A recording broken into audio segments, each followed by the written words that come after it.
quarter. Clay. Oh, that was the pass right there. You get a replay of that? He actually kind of gathered it. I thought in real time he just tipped it. Then again, pushing the pace. Gives it up to Bell. Bell had just missed the dunk, but he gives it back to him and he hammers that one. And now here, Golden State, they were down by 18, and now they lead. Just like that. And they cruise in the fourth and win going away by 11. And as I mentioned, Draymond joins us now. And I'm going to start with this, Draymond. Your head coach, Steve Kerr, said it's the best game he's ever seen you play. I wonder how you react to his assessment of that. It always feels great to get that type of praise from Coach. I just knew that it would be tough coming in here and, this very tough environment to win. I knew that team would be ready to go, and they got off to a great start. So I just wanted to kind of take it upon myself to push the pace and just bring whatever I could for the team so we could get a win. That's exactly what I had written down here, pace. You were pushing the pace. So that was the thought in mind. Why? Was it because you thought they were tired or just because you thought that gave you your best chance? What was the reason?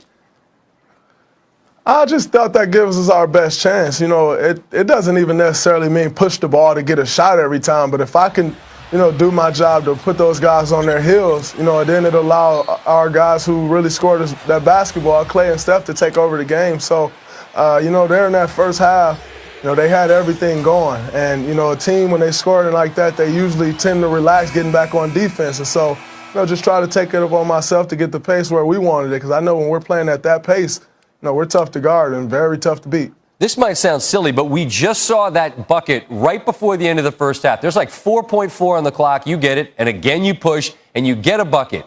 Can that going into the locker room, even though it's just 2 points, be the kind of thing that just gets a little bit of a hand clap and a little bit of, all right, fellas, look, it's our quarter coming up next, or am I reading more into what that one basket is worth? I think that's a huge basket.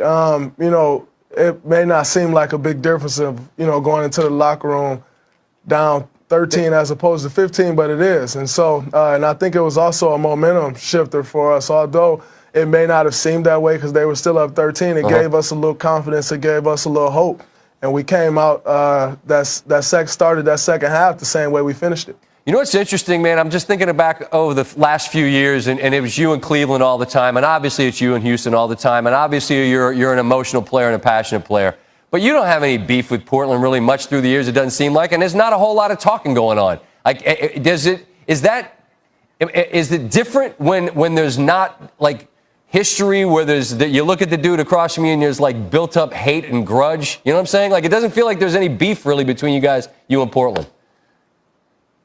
I don't think there's necessarily much beef, but this is a ball club who, since I've been in the league, we've been going back and forth with and going at it with, just because, they have two guys who can really fill it up. And so it's not necessarily that it's that much history, but I think this may be my third time playing them in the playoffs. And so, it's regardless of who you're playing, whether it's Houston, Cleveland, or Portland, whoever it is, it's going to be a tough series. And so I just try to take it upon myself to bring that same energy no matter what, no matter who we're playing, because at the end of the day, the goal still remains the same no matter who's out there, and that's to get to the NBA Finals and try to win another championship. No, I understand that. It just feels like there's less talking going on to me. Now, you talk about energy. As I watch Dame Lillard, it seems to me that gas tank is pretty close to empty. Do you sense that he and his team have hit a wall of sorts, especially coming off a 7-game series against Denver?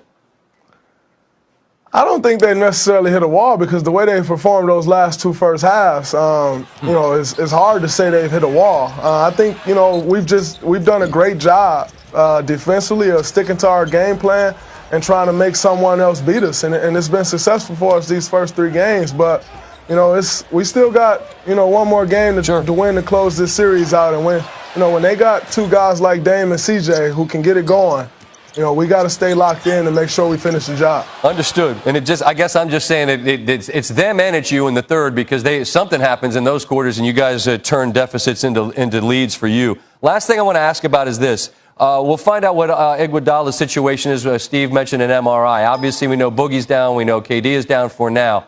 How much that you've seen out of these bench guys and the roles they've gotten, the minutes that they've provided for you, is the confidence growing that they can help you all absorb the losses for however long they might be if those guys are out?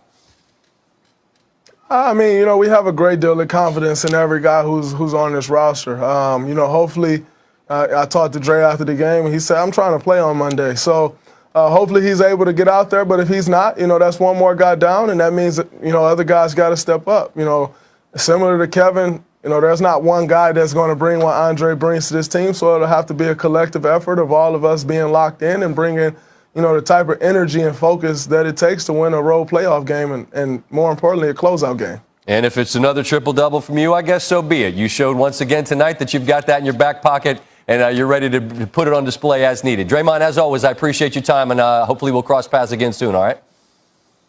No problem. Thank you. From Draymond Green to swingers from this evening, Freddie Freeman making a habit of appearing in this segment. This is the third straight game he's hit a home run, tying the longest streak in his career. But this one, that's a hater. This one walked it off. And that's not a guy that typically gives up the long ball. His fourth career walk-off homer, the most by a Brave during his 10-year career, but his first since 2006. Braves win 4-3. Bryce Harper, give me a distance, Steve. 500. Once, can I see it? No, I don't. Out of the stadium. He could hit it under the Beltway or 495 or whatever the hell that road is back behind the bank, and they'd say 480. They say it was 466. Come on. Phillies win 2-1. All right, after 11.